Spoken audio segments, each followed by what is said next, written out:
I call it identify your essence. Who are you really? Let's show that, because it's way more interesting than anything you can portray, right? That's why I say you can't be something that you're not, so stop trying to be. So we start there. Who are you? What do you stand for? What do you want people to see? What do you think you can add as a value? Not just your knowledge or what you do, that's all fun and games, but who are you? I'm Hattie Willis, your host, and each episode I talk to an entrepreneur, investor, or startup expert to unpack their hardest moments, biggest wins, and hard-earned advice so we can shortcut our learnings as founders together. Storytelling is one of the most underrated founder skills. It's critical for motivating your team, selling to customers, and of course, raising investment. It can also position you as a thought leader, which, yes, helps with all those things too. But it's one of the things that trips up so many founders. From pitches that make it obvious they were created to follow a formula, to LinkedIn posts that show zero personality, to team talks that end with glazed eyes. It's so easy to get it wrong. So in this episode, we're thrilled to have a very special guest who knows a thing or two about captivating an audience. Joining us is Pascalle Bergmans, the multi-talented founder of PresenTales, a pitch training company which empowers senior leaders and executives to deliver their stories with impact. With an impressive background performing on the West End in musicals like Wicked, Mary Poppins and Robin Hood, Pascalle is no stranger to the art of engaging storytelling and owning a stage. Her journey is as gripping as her stage performances. From falling in love with storytelling at 4 when she saw her mother perform as Tinkerbell, to becoming an actress herself, to having to start her career from scratch at 22 after a stroke. The threads of what drives Pascalle and why PresenTales is growing so fast can seem clear with hindsight, but the road was hard. When I first met Pascalle, she was just starting PresenTales, and every time I saw her online in between our catch-ups, I was blown away by the vulnerability and relatability of what she was sharing. So it's no wonder she's amassed a following of 20,000 in less than 2 years on LinkedIn alone. In this episode, we dive deep into Pascalle's wealth of knowledge and experience. We'll explore lessons from the West End that you need in your startup storytelling, practical tips for overcoming stage fright and delivering presentations with confidence, what authenticity and vulnerability in leadership communication really means, and growing through LinkedIn content marketing, and how to get over the cringe that holds so many of us back from getting started. I strongly suggest a pen and paper to hand, or at least a notes app up and ready for this episode, as Pascalle shares her expertise and helps you unlock your storyteller within. I always like to start normally with people's journey into entrepreneurship, but while we were chatting before we started recording, and we've known each other a long time now, I just learned something new about you, which I'm now obsessed with, which is that you grew up in a nudist commune. Yes. Let's start with that. You are a pitch coach. Everyone knows the number one piece of advice every pitch coach gives is pitch the audience naked. Yeah. Like, do you do that? No. Does it work for you? No, not at all. Because for me, it's just normal people. Absolutely not. It's also terrible advice. I don't think it really works. Because if everybody was naked and you weren't, then you'd be the odd one out. So then you might feel like you're out of place. It's like overdressed, but like properly. Okay, so we're going to go into today loads of practical pitch advice that is worth following. Let's do the proper thing though. And let's come back to your journey into entrepreneurship, because you did not have, I guess, a quick journey into entrepreneurship. Well, you're very young, so you did. But you did this whole career first that most people would dream of. You were literally on the West End being painted in green makeup for most people's dream role if they aspire to Broadway, which is Alphabet and Wicked. Yeah. So can you talk to us a little bit about getting into acting? And I want to come back to the parallels of being on stage, being a founder, and also how that's translated into you obviously teaching pitching. But let's maybe come back into what got you into acting. What did you love? And your story there. Yeah, it's something I actually mention a lot when I do talks myself, is when I was 4, my mother played Tinkerbell in the musical Peter Pan. So I used to go to the shows and then watch from the wings, and I got so obsessed with the fact that when she went on stage, she became Tinkerbell. She would walk differently, she would talk differently, and everybody would believe that she was Tinkerbell and the rest of the cast was who they said they were on stage. Yet when they came off stage, they were just their normal selves. And I got obsessed with how humans behave and how we can basically manipulate how someone sees us and how we interact with the world and how the world interacts with us. So that's when I got into acting, because I was like, oh, I want to do some of that. And I got to explore lots of different characters, lots of different ways of being me, because I always say you can't be anything that you're not. But there's so much more within the vocabulary of me that you can explore.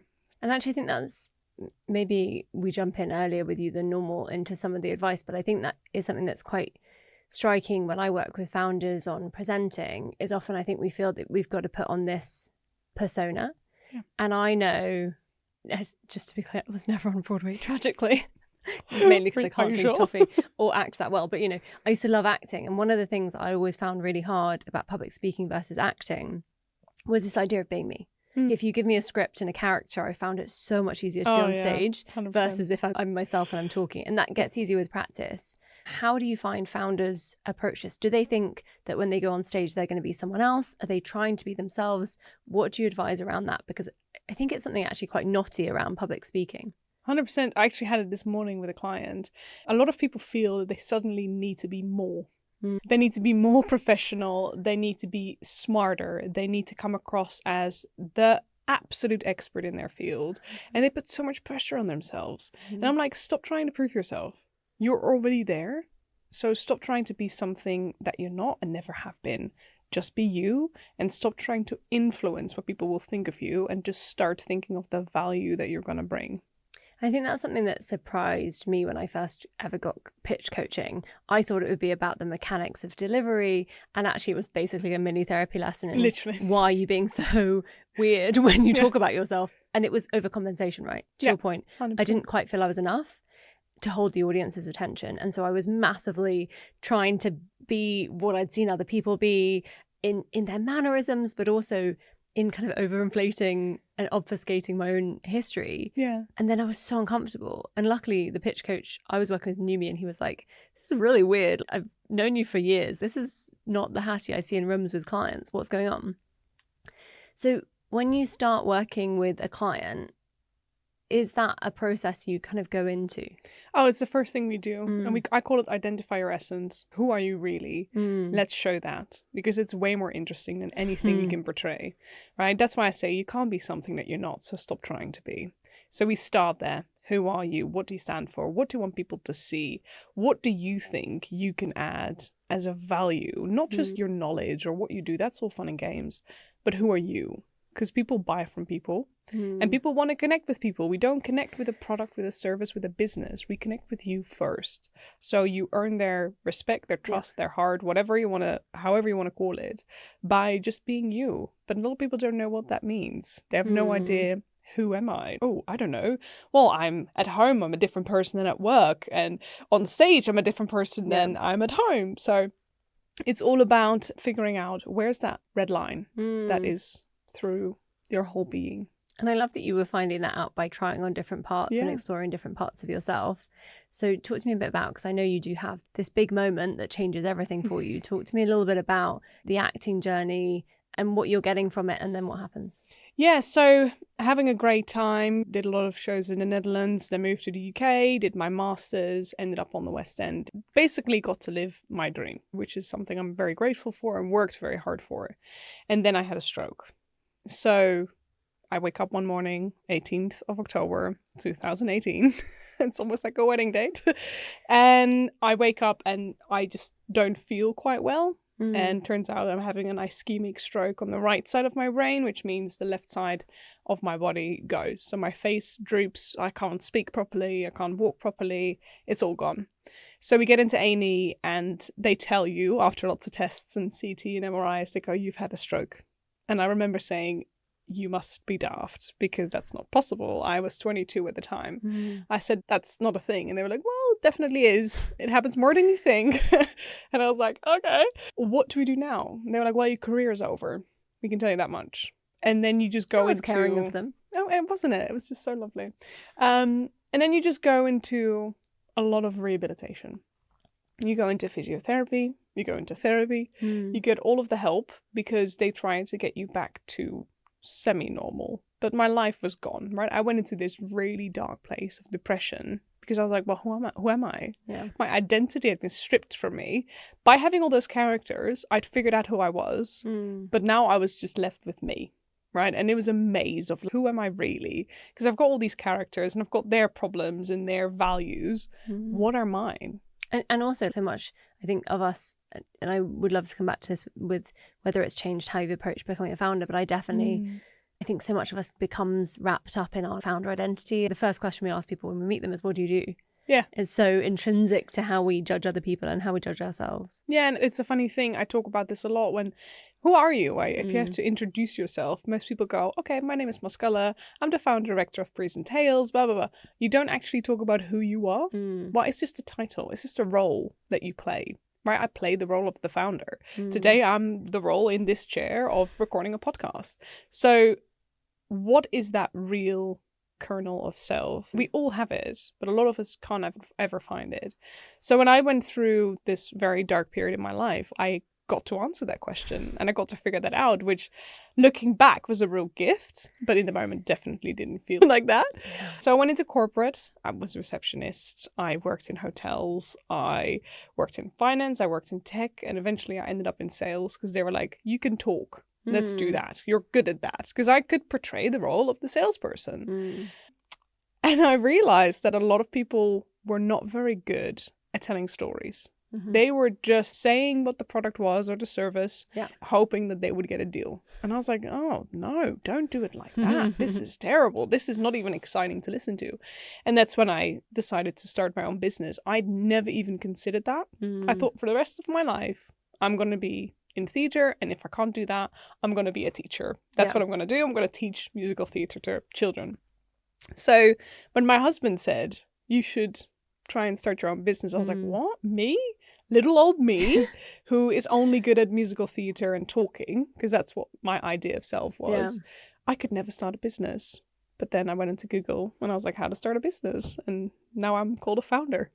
And it's amazing because I think we met really soon after you'd started it, right? I think it was 2 months. 2 months. And I remember we met at a conference, we stayed in touch. And every time I touched base with you, I was amazed at how quickly you were growing your brand.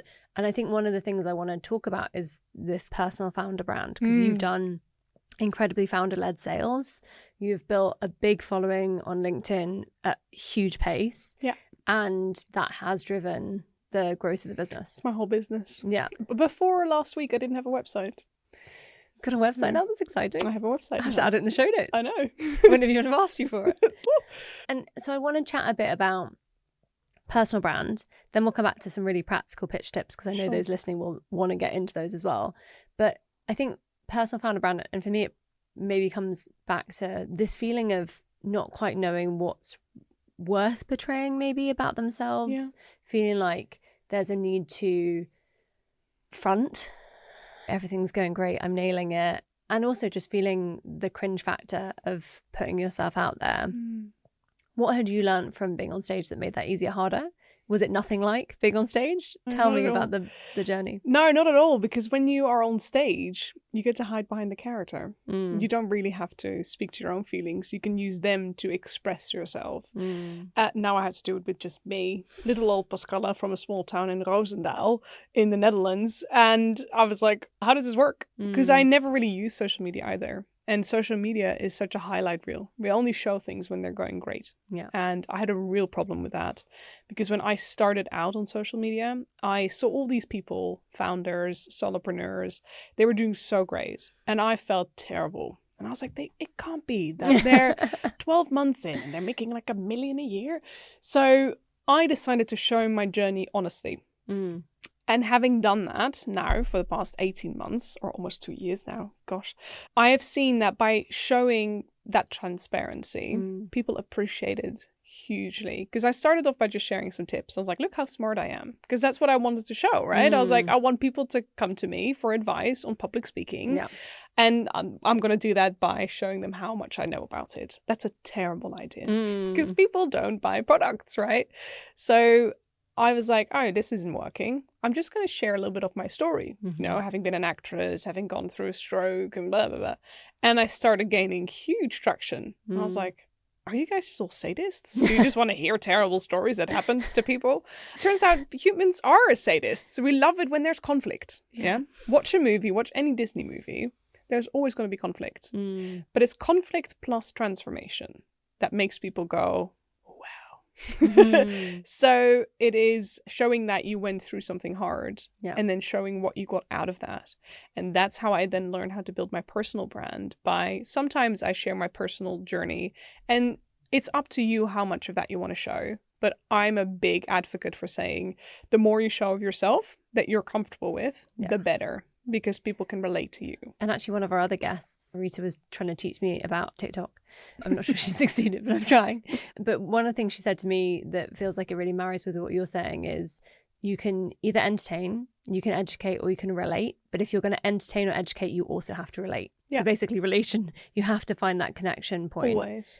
And I also think the other thing people maybe forget, and I think it's maybe easier to forget looking at someone like you, is that you build the comfort by doing it. You do. You really do. Because it does feel cringe in the beginning. It totally does. And you're like, oh, this is terrible. Can't believe I just put that out there.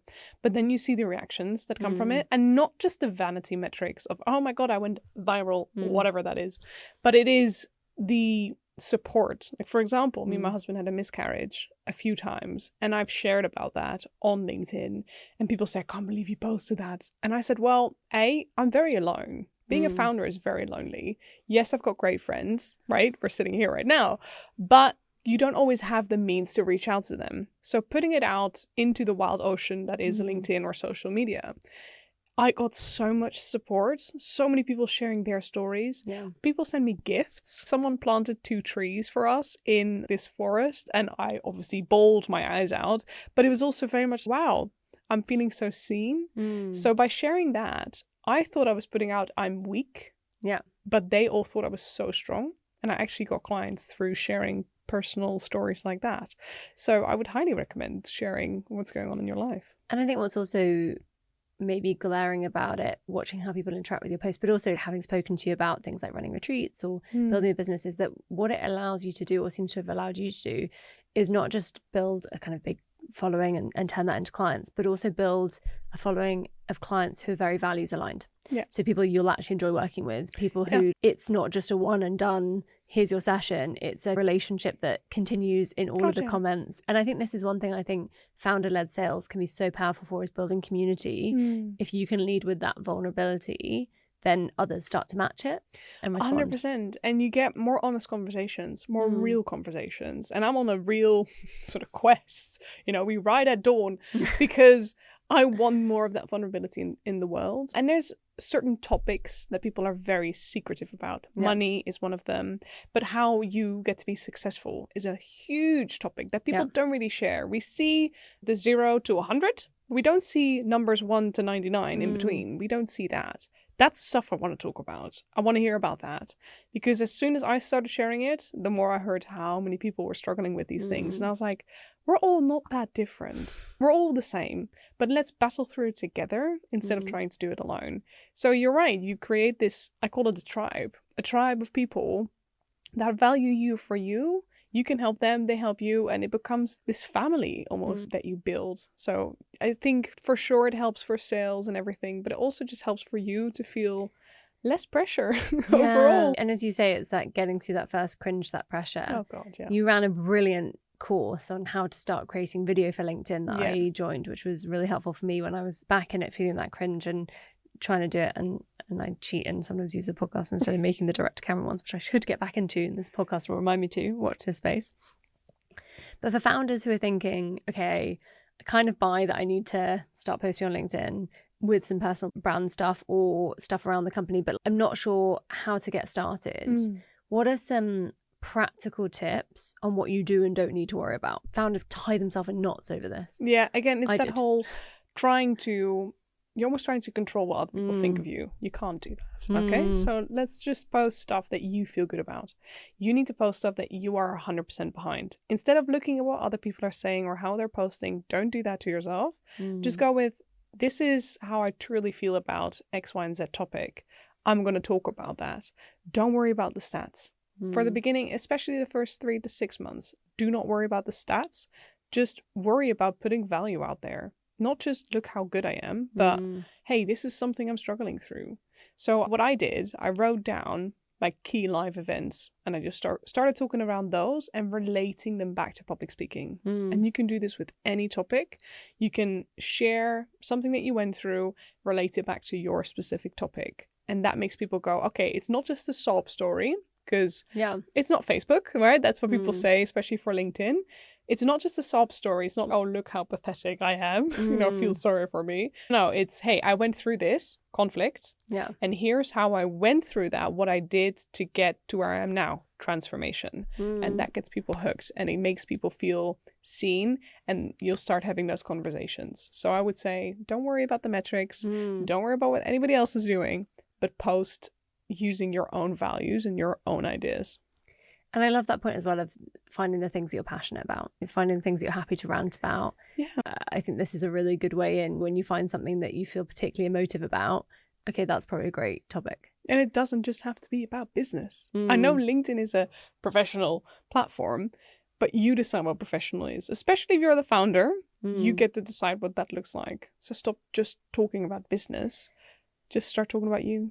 And ignore the haters, because some people are going to hate it. And, gosh. And also, fine, join in the joke. Yeah, this is funny. Cool, it's working. I do some really cliche social media things, and someone actually made fun of me the other day in a post, and I just laughed, Yeah. And I do get hate every day. I see you. I know. Hey, listeners, leave now. I know, I get that hate, and I get a lot of, hey, you shouldn't do this, you shouldn't. And I'm like, maybe you shouldn't have so many opinions. Okay? Bye.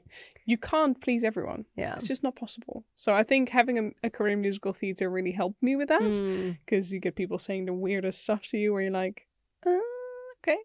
But for me, it's just, I put something out there that I 100% believe in. Yeah. If you don't, that's fine. We can either respectfully disagree or I'm just going to block you. Yeah, 100%. And I do think there are some people who just want to stir up crap on posts. They either just want to stir up crap or propose. Oh. That happens. Yeah.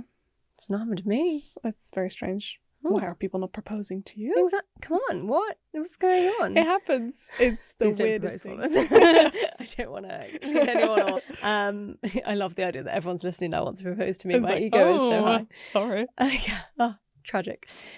Okay, so we've got some tips on where to find some nuggets to post around, and also this idea of not getting too wrapped up in the vanity metrics, posting things that you can be proud of. What level of perfection, though, do you think people need? Because I think when we say posting something you're fully behind, I think people think, okay, but unless it's beautifully filmed and I'm in a beach in Bali, it's not worth doing. God, no. No, people want reality. We want transparency. And believe it or not, people don't care that much. They're not going to read every single word in your post. Yeah. Nobody will. So do not try to make it the perfect post. I was really fussed about that in the beginning. I would sit there and write the perfect words and check it and double check it, put it through all the check machines and whatever. And now I write posts in maybe 10, 15 minutes. And then sometimes I get a message, hey, there's a typo in there. I'm like, cool, thanks. I'm a human being. Yeah. Sorry. So don't find it in the perfection. It's the imperfection actually that does it. And it's just getting used to getting in that rhythm of posting. I post 5 times a week. Just get in that time frame, in that zone. I do all my posts in one afternoon on Mondays. Guess what I'm doing this afternoon? But I post all of that, or I create all of that, I schedule it. And I make sure, okay, what is the theme of this week? Is it working on confidence? Is it sharing more of my personal journey? Do I've got some cool offers going on? Am I launching a new event? Anything like that, I put it out there. Yeah. And I don't bother with perfect formatting or perfect use of words or describing how it is. No, people will get it and they don't pay that much attention. They skim read everything because there's 100 posts that they view on a day. So true. Yeah, just stand out by going, hey, this is just from the heart. Yeah. Something I know a lot of listeners will be having to do or thinking about having to do is pitching to investors. And I want to get into some of the tips there because I think starting with some of the basics around managing nerves, managing some of those really common, I've got a frog in my throat, I feel tight. The thing that always happens to me, and please no clients be listening to this because you'll suddenly know when I get really nervous, but like I start coughing because I'm suddenly really tense and I have to remind myself, okay, what would I train someone to do here? Because I'm the worst at following my own advice. Same. What are some really practical things founders can do? I'm getting you to teach this on a podcast that is video, but some people will listen only on the audio, so we might have to do some audio. I'll try and be mindful of that. Yeah.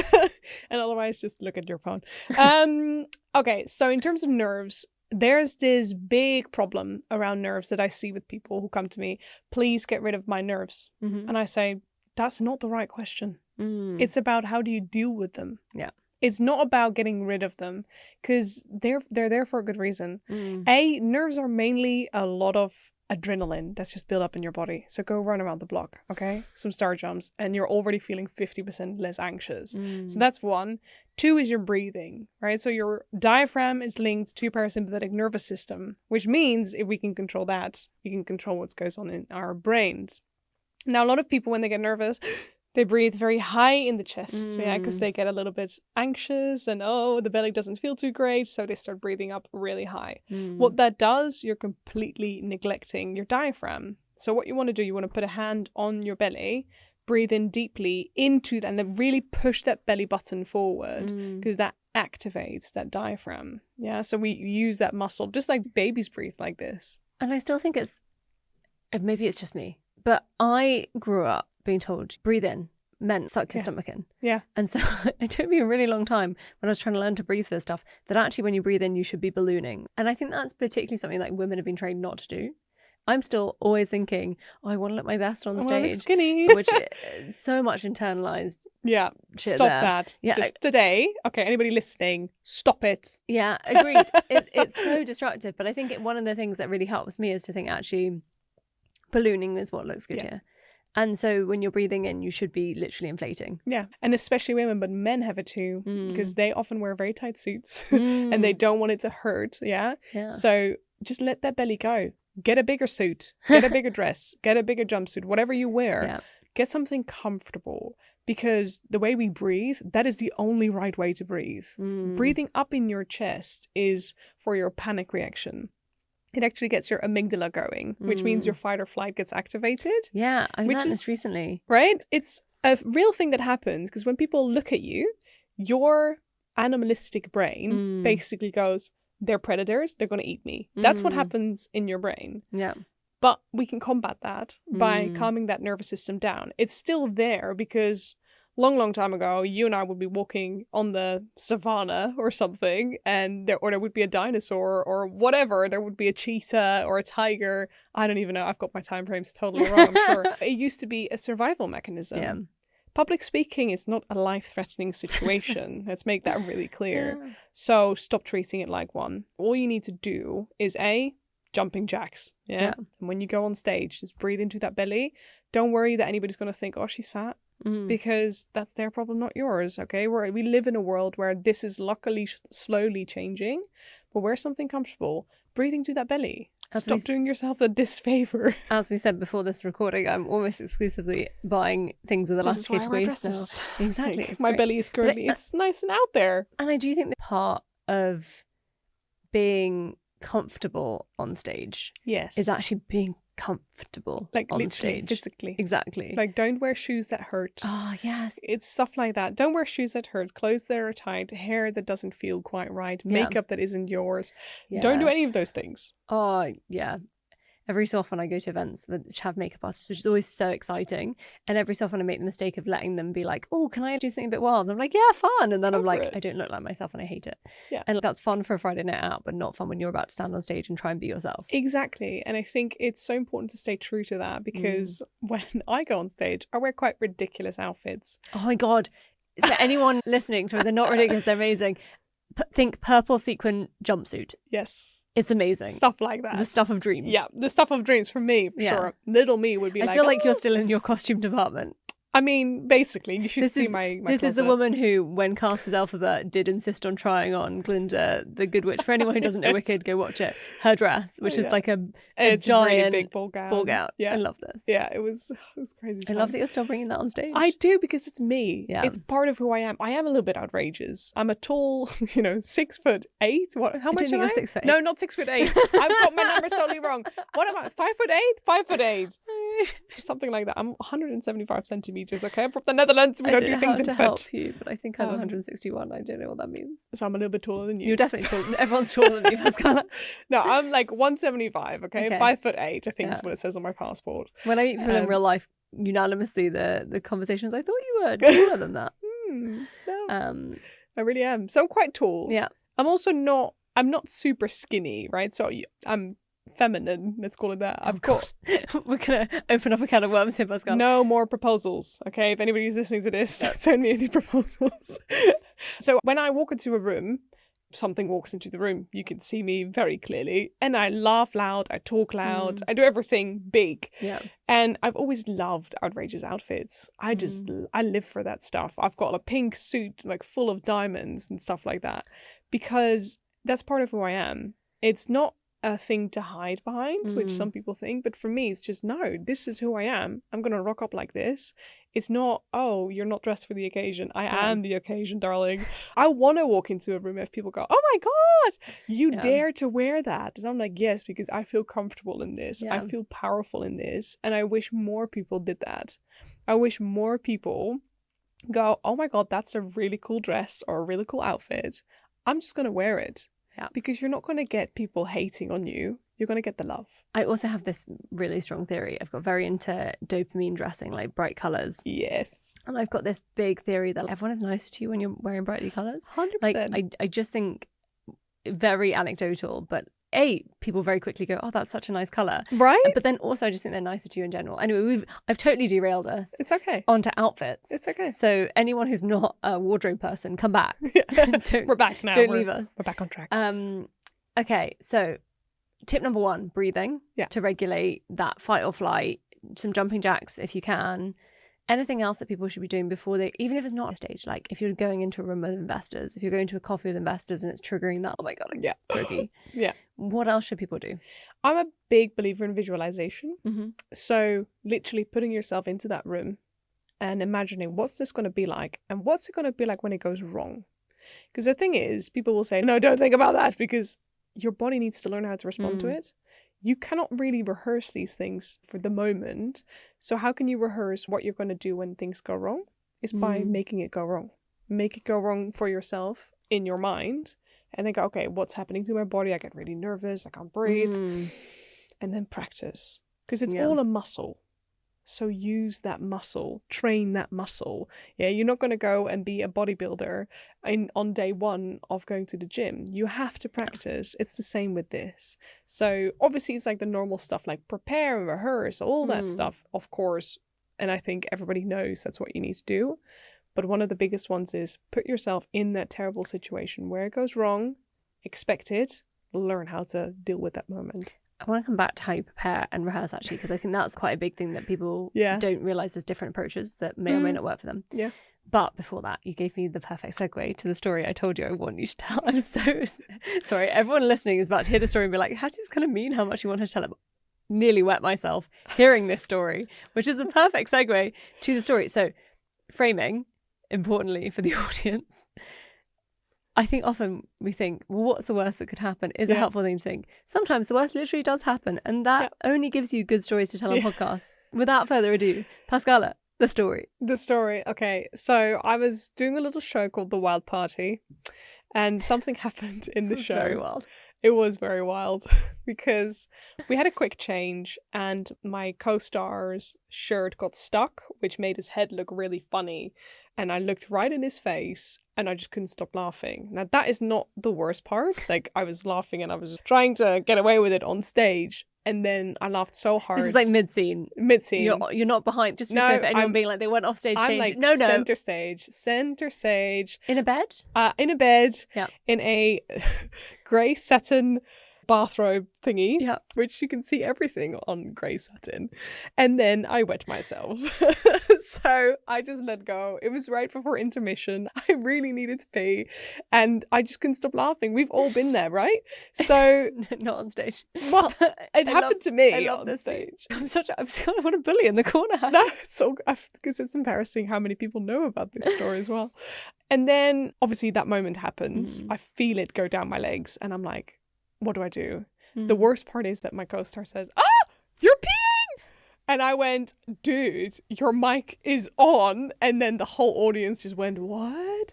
So I was like, we've got two choices here. Yeah. Either I'm going to run off and be ashamed and never come back to life or something. Yeah. Or I use it as an opportunity. Yeah. I chose door number 2 and I went center stage. I had 2 spotlights on top of me and I took a bow. And a wet grey satin nightie. Sorry, I nearly said nappy as a Freudian slip. I wish I had a nappy at this point. Yeah, so I took a big bow and then I got a standing ovation. So people loved, again, it's that transparency. People loved that I was like, guys, I'm human. There's too many puns about the nightie right now. Transparency, yeah, very good.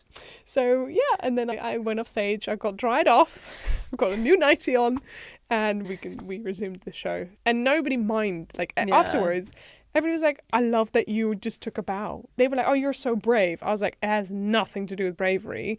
Option number 1 was just way worse. So I went with option number 2. And I do think people get, I mean, like, let's be real, you're probably not going to pee yourself in front of your investors. Although, different story, another friend of mine did pee herself during a meeting and never told anyone and they couldn't see because it was under a booth in Costa. But anyway, that's a different story. Oh my God. But basically, you're not going to pee yourself in front of investors, is what I want to tell you. It's what we hope. You're not going to give them some faith. It might happen, that's the thing. It happened to me. I never thought it would happen to me. But not in front of investors. It's still a performance. Yes, it could happen. But remember, you can ask for toilet breaks in investor meetings. So for founders, I think this is just like it's a hilarious story. We laugh about it now. I know Pascalle laughs about it, hence I'm making her tell it on a podcast, and I did check she was happy telling it before I absolutely shafted her. 100%. But I think for founders, I do think this is maybe a fun moment to be like, actually, and I saw it at a pitch day, I still teach this every time I teach it, for Amazon sustainability demo day. A woman forgot what she was saying on stage. She tried, she forgot again. At this point, like, the whole audience is tensing up, and she has 2 choices. Like, she can tense up with us because actually she's just forgetting and she can lose her flow. She did the biggest smile I've ever seen. She said rewind and everyone laughed because it was hilarious, and actually that laugh let out all the tension in the room and she was able to have a second. I think it let her laugh, which let her vocal cords relax, and then she could go again. Yeah, it's one of those things. We have this idea that as soon as we get up on stage, whether that is in front of investors or even just 2 people, right, or 1,000, doesn't matter, that we have to be perfect. It doesn't exist. So let's all agree, you with yourself and with the audience, that we're not going to try and be perfect. We're just going to try and have a good time together. So if you forget what you needed to say, just say, guys, I forgot what I was meant to say here. I'm very sorry. I'm going to grab my notes. Nobody's going to hate you for that because they want you to do well. Yeah. So all they're going to think is, wow, they've got real balls for doing this. Nobody's going to hate you for that. And I think this also, I want to come back to how we prepare for things. And I don't think we've talked about this, but I find when I prepare to do a talk, the learning it by heart is not actually very good for me. No, it's terrible. Especially because, in my experience, things always go wrong with my presenter notes. I've done 2 keynotes at 2 very big events where one time they told me I would not be able to have presenter notes, and then they all showed up on the screen and I'd scripted them so they were too long to read and totally useless but very distracting. And on the second time they told me I'd have presenter notes, so I prepared them all as perfect bullets to really root in my points and scan, and then they weren't there and I had to do the whole thing without presenter notes, mainly because I was too proud to be like, can I have my notes on screen? Yeah. But it's been a big learning curve for me that actually the way that I best prepare is to think about what are the points I want to hit rather than what's the script I'm going to learn. Yeah. And I think founders sometimes, when I work with them, I think you really do need a script. That will serve you really well. Some people, I think it just doesn't. What are your thoughts on how you prepare for making sure that you hit those points? Well, I agree with you where a script 9 times out of 10 doesn't work because there is so much that can go wrong on the day, and also most people have never experienced what it's like to stand on a stage or to stand in front of a group of people like that. So all the newness that's going on is going to take all the words out of your brain. So in order to make it part of me, I've got 2 things. 1, I create a talk track. So I go, what's my starting point? What's the end point? Yeah. What's the goal? What happens in between are just checkpoints. Yeah. So, and I never have more than 5. Oh. Never have more than 5. I have about 502. No. Love this for you. I have never more than 5. So beginning, end, 5 parts in between. And what I do, if I write it down, every part has 3 bullet points. Okay. And I mean bullet points, not bullet paragraphs. Okay, because people then start writing that whole out. I'm like, I feel no. like Pascalle is looking at me very pointedly for good reason. So it might be like 1 or 2 words. So for example, I'm doing a TED Talk in 2 weeks and I was writing it all out and I was like, okay, cool. Part 1 is Tinkerbell. That's what the part is called. Yeah. 3 bullet points is mum, Yeah. obsession, interaction. Yeah. Those are the 3 bullet points. Because when I see those words, I know exactly what I need to talk about. Because a lot of people, when they prepare for a talk or anything like this, they suddenly forget that they're an expert in what they do. And also, and it's a thread I want to kind of dive into a bit deeper, where people, I think, forget that there's a really easy way to do this is stories. Yeah. Right? You could everyone listening, I suspect, tell me the story of Cinderella. Wouldn't be perfect, might miss some details, might have different versions that you've all heard differently, but you could retell it. Yeah.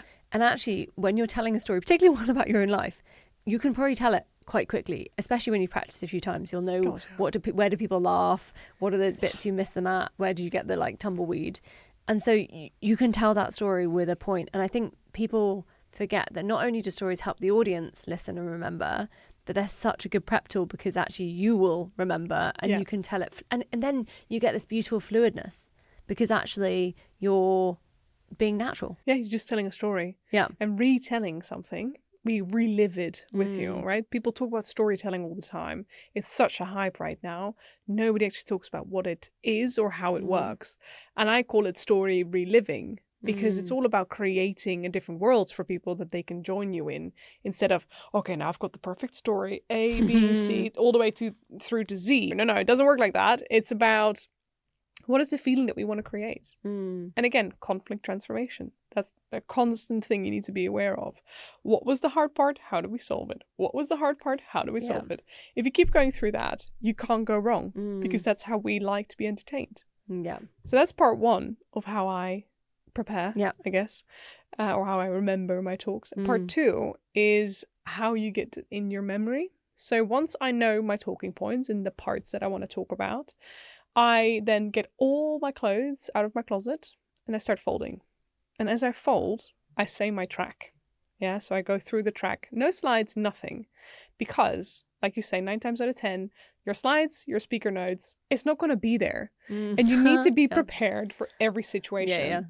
Yeah, so if they called you up now instead of next week, you would be able to deliver that talk, no problemo. And also just to put it in the investor context, because what I often see happen, particularly for kind of earlier stage angels, is, and even this happens to me all the time when I meet a founder, they want to present with a pitch deck because it's like a crutch. And actually, often in the really early stage conversations, they want you to be able to talk about it. Yeah. Because they want to have a conversation later. There might be a presentation, there might be a pitch, but actually the ability to do it off the cuff isn't just something you need if it goes wrong. It's actually often something you need as the first step to getting the bigger presentation. And sometimes it's in place of the full presentation. Angel investors might put money in just from a conversation where you explain things that were in a pitch deck, but they don't need to see it. Not everyone, some. Well, most people don't even need that pitch deck. You know what you need to talk about. It's just there so that you're like, well, if I forget, I can look to my left or look to my right and it's there. It's no. You know what you want to talk about. Yeah. You are the expert in what you do. Stop giving yourself that way out, because if you give yourself a way out, you will need it. And I think also it's remembering that the pitch deck is for the audience, right? Let's talk actually briefly about where people go wrong with presentations. Yeah. Because I think they really go wrong. No, they do. I see some most of them clangers. It's really easy. And I've definitely made mistakes in my presentations. Even sometimes my teaching decks, I'm like, this is not how I would tell someone to present. And I have to hold myself and be like, no, do it better. Yeah. So what are some of the things that you see go wrong with pitch decks? Slides. Yeah. People make terrible slides. Yeah. Oh my word. What's a terrible slide? Words. So everywhere, so many words, and all I will do is read your slide. I'm not listening to what you've got to say, so stop doing that. Agreed. It's a visual aid, not a crutch. Yeah. So, and it serves as worse than a crutch, right? God. If someone's reading your slides and not listening to you, they get neither is good because they're distracted from their reading by listening. They're distracted from their listening from reading. They don't get the information that they need. Exactly. So don't do that. Yeah. 2 is how they start. A lot of people begin very badly. They go, hello, good morning, hi, my name is Ebba, and they go way too fast. They don't take a moment to own that room. I call it main character energy. To go, listen up, Yeah. I've got something really cool to say. Yeah. Take that breath, take that moment, and know exactly where you want to start the conversation. Yeah. Right? Most people go, oh, it's nice weather today, isn't it? Finally a bit of sun. Oh, no, my name is Pascalle. No, I don't even start by introducing myself. I just go, guys, before we begin, I just want to tell you a quick story about my mother playing Tinkerbell in the musical Peter Pan. I start there. Later on is when I introduce myself. Yeah. Because people don't care who you are. They care if you can entertain them. That's the first thing. Can you entertain me long enough that I want to keep listening? Yeah. That before we begin story, I call it the BWS. Yeah, I like that. That before we begin story is all about setting them up for success, setting yourself up for success, getting those first nerves out of the way. It needs to be an easy story that you can use, that you can always call on. I can always tell the story of my mother playing Tinkerbell. Then I'm getting used to my voice in the room. They can settle down, and it's a soft introduction into the topic. Nice. So we all get a moment to go, okay, and then we start, because then they're actually ready to listen. Otherwise, they miss that beginning of the talk. I like that a lot. I like that a lot. It's a really strong way of starting. And it's not like the whole blah, blah, blah, blah, blah, blah, blah. Oh, now we're going to start the conversation. No. Right in there. I'm going to try that. Yeah, try it. It's really powerful. Love. I'm getting so many tips. I love it. Okay. So we talked about slides being, the pitch coach I used to work with used to call them sliduments. Basically a document disguised as a slide, but not very well. Biggest one I see. And I think the other thing is just thinking about, how do you use it as a tool for the audience to remember? If you're talking about a number, make it big, make it pop. Yeah. If you're talking about a customer, can we see it? Can you bring the product to life? But also, I think, can you use it to simplify something that's quite complex? So sometimes diagrams make things easier to digest. Worth investing some time to make it. Especially when you're giving a presentation and you feel like you're losing people at the same point every time. You need to either break it down, tell different stories, find a different way to tell the story, or maybe that's a good point for a little visual that supports what you're saying. Absolutely. And just, like you say, get those stories in there. Tell it as a story. Make it an analogy. Instead of, well, this is how it works, you know. The technical details don't really matter, especially in the start of conversations. It's all about, can you make them understand why this product is important? How comes later. First, we need the why. So that's when I normally say, like, hey, make us feel that we need this first before you go into the nitty gritty of this product. First, I need to feel like, oh my gosh, I have a problem. Yeah. Wow, I need to fix that problem. Yeah. Because otherwise it's either money or time, right? I'm going to lose out on a lot of time or lose out on a lot of money. When you get them together, you've got pure gold. Yeah. Then I want to go, I need to build that emotional urgency. Let's go, shit. Yeah. Can I swear on this podcast? Yes. So you need to have that, oh shit moment. Then I want to know, can someone fix this? And then obviously that's when you come in and say, yes, I can fix this for you. Here's how it works. You give them a high level overview. And then when they want to know more later, that's when you can go into the nitty gritty. And I think you're right. We all want to get into the nitty gritty because we're so proud of what we're building. But actually, and you're trying to skip that stage. Exactly. What are the other most common bits of advice you find yourself? And actually, so much of what we've spoken about, I've framed as investors, but actually it's as relevant if you're talking to kind of sales, right? They want to buy into the problem first. They want to feel the empathy. They want to be engaged and entertained and feel that connection. What are the other things that you find yourself most commonly having to say to founders? How do they use their voice? It's a really big part of it, because a lot of people never really think about their voice and how they use it, and that we can use it in multiple different ways. So if I would talk in a very monotone register, it would be very boring to listen to me. But you know, those speakers, they can talk about anything, doesn't matter. They're always nice to listen to. Yeah. Even if you don't care about the topic. Yeah. That's what you want to achieve with your voice. You want that voice. Yeah, the modulation. I call it vocal identity or vocal variety. You want to build that. You want to work on that because it's so unique how you speak. Yeah. Right? People think, especially if you're a non-native English speaker like myself, you think, oh, I need to speak perfect English. No, you don't. People can hear that you're non-native. That's okay because it's part of your vocal identity. So own up to that. Yeah. So that means play with how high and how low your voice can go. And then start playing with how you can get away with that. How high can I go with my voice without someone going, this is going to start to sound ridiculous now. And then also play with that depth, the deep parts of your voice.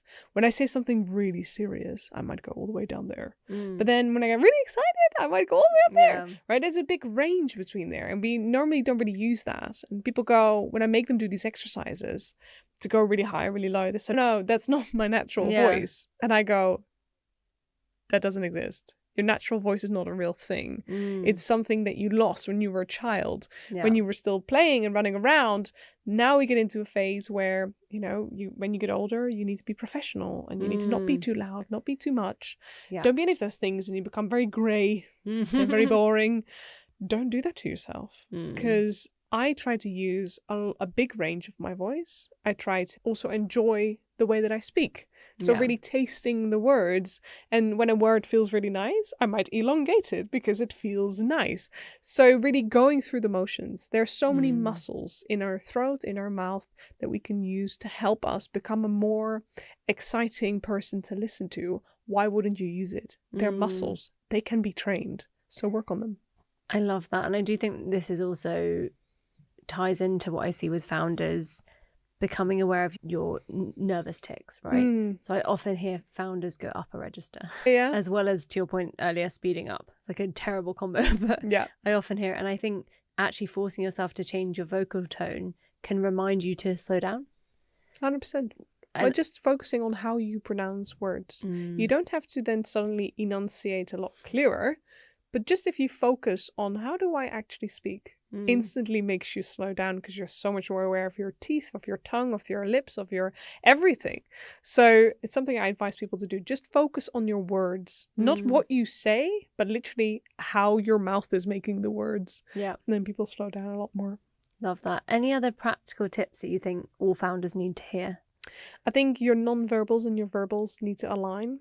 So that means if I speak quickly, I also use quick body language. And if I speak slowly, or I put little accents like I'm doing right now with my voice, that you use your body language to show that they're in sync, right? Human beings, when we want to build credibility and trust, we think it's all to do with what we say. Whilst if I can show that my non-verbals and verbals are completely aligned, it sends a message to the receiver, this person's in control. Hence, I will trust them. So using those two together in a more synchronized way builds that harmony between your non-verbals and your verbals and makes people go, wow, they're super in control. And I often find actually with people who are struggling with pauses, using a physical full stop. So whether that's pointing a finger in the air, whether that's both fingers together and pulling them down, it might be a box, something to you that feels very deliberate and reminds you that you're making that movement. There's a pause, and then you move on again. And this was my verbal tic when I started, was actually quite hilarious.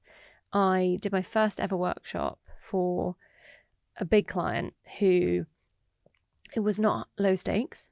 So the CEO of my company used to run all of the events for them. Oh, wow. And he was trying to phase himself out of delivering the kind of MC role because it wasn't a good use of the CEO's time, how much he loved the client and really enjoyed doing it. Just like, we couldn't justify it as a business.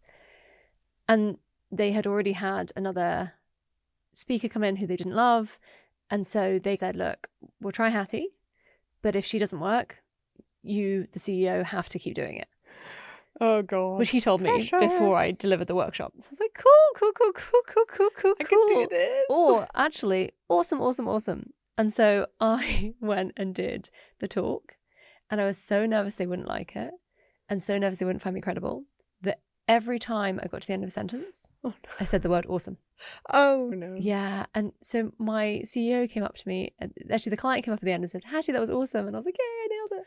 And then they left. And then the CEO came up and was like, that was awesome. And I was like, thanks. And he was like, do you know how many times you use the word awesome? And I was like, what? No. And he was like, you need to rewatch the recording.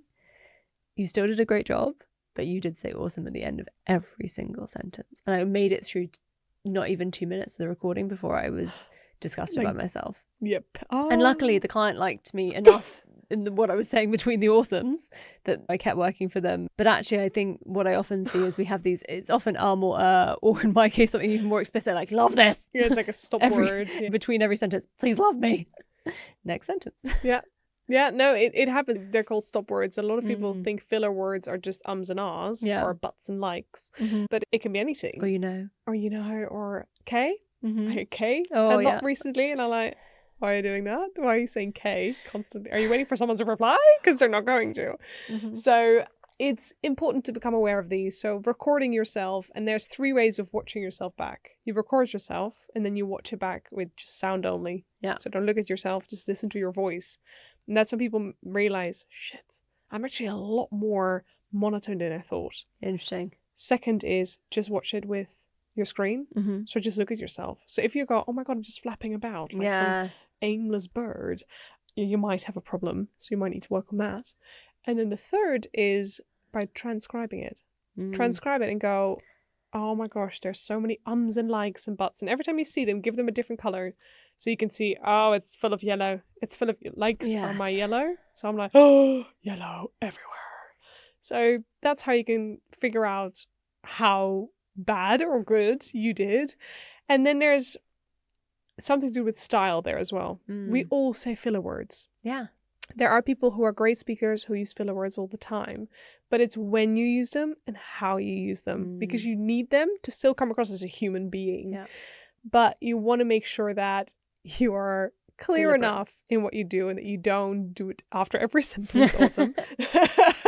But it's a learning curve. Like 100%. I use a tennis ball to work on this. So you grab a tennis ball and you can do it 1 or 2 ways. A is you just start throwing it to the wall. You start giving your talk or your speech or your pitch.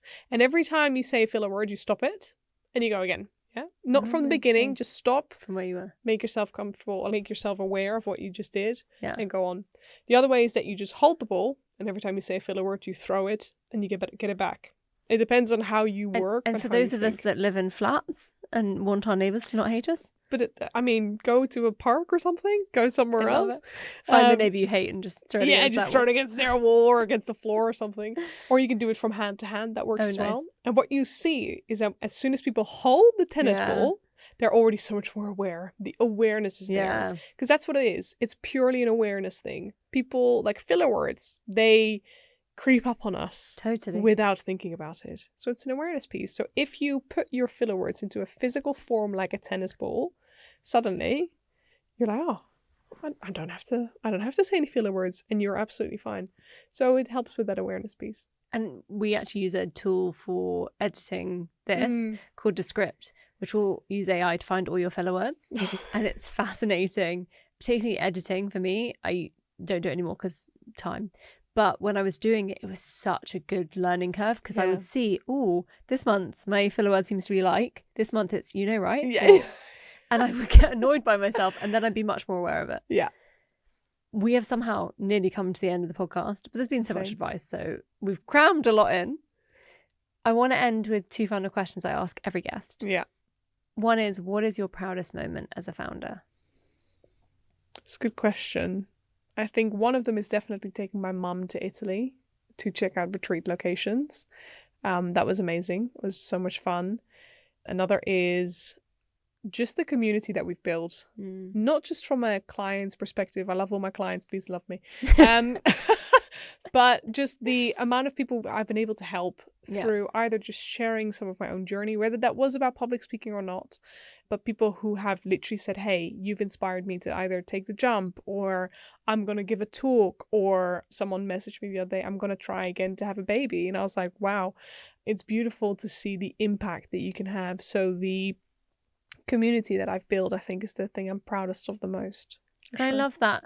I think we often think of personal founder brand as a means to an end. Yeah. But actually the idea that can be one of the ways you achieve some of your impact is not just the delivery of your product or service, but it's that kind of marketing process has value in and of itself if you do it right. It's the fulfillment I get as a human being, because I never see myself as a founder or entrepreneur. I never introduce myself like that. For me, it's really about what's the impact that I'm leaving on this world? And if I have changed one person's life or have had some kind of impact on that journey, that's really all I want. So that's been my main focus on that. So yeah, it's definitely the people that you build around you, the tribe that I've created, is what fulfills me every day. So final question, and then I want a full rendition of the entire Wicked soundtrack. What is the best piece of advice you've ever been given? Just start. Just start. Stop waiting for it to be perfect. Stop waiting for perfection. So the perfect post, the perfect brand, the perfect color scheme. Yeah. Just start. Because if you never start, you're never going to figure it out. Fail fast, fail hard, do it again. And that's what I say to other people when they go, oh, I don't know if I will start my business. Oh, I might want to become a speaker. Just start. Just begin somewhere. There is no right way of doing anything like this. I spoke to 10 founders when I started my business, and all of them gave me different advice, which is when I realized, okay, I just need to begin somewhere. Yeah. And I might make some mistakes, which I did. I made a lot of mistakes. And I didn't take them personally. I just went, cool, learn that next. So that's definitely the best advice I've been given. And the other one is serve at the pleasure of the audience. And I got that when I was very young in musical theatre. And that's something I still live by, whether that is my content on LinkedIn, whether that is my clients, whether that is when I'm on stage speaking. Serve at the pleasure of the audience. It's an absolute honor to stand up in front of people and get a moment of their time. So see it as that. It's pure gold that they're giving you. It's the highest value that they have, the highest currency. So earn that and serve at their pleasure, not at your own. I love that. What a beautiful note to end on, even if we're not ending on a actual note, which I should have asked you to. Done. No. I mean, that was not the entire Wicked soundtrack. Livid. It was the note though, wasn't it? That's the part people come for. Okay. It's ridiculous. I love it. Oh. So, ending on a very beautiful high note. Pascalle, thank you so much for your time. I appreciate you so much. I can't wait to see how it keeps growing. And everyone, obviously, link in the show note, go follow Pascalle. There is so much richness that we couldn't possibly capture in an hour that luckily she gives most of it for free on LinkedIn, and then you can go deeper with masterclasses when you're ready. Yes, absolutely. Thank you so much for having me. Thank you for listening. Before you go, please do take a minute to follow so you never miss another episode. We have some incredible founders coming up. And I always love to hear what resonates with listeners. So do drop us a direct message on Instagram @NotMyFirstGuest with any moments that meant something to you, ideas for future episodes, or your own entrepreneurial stories you want to share. Until next time, happy startupping.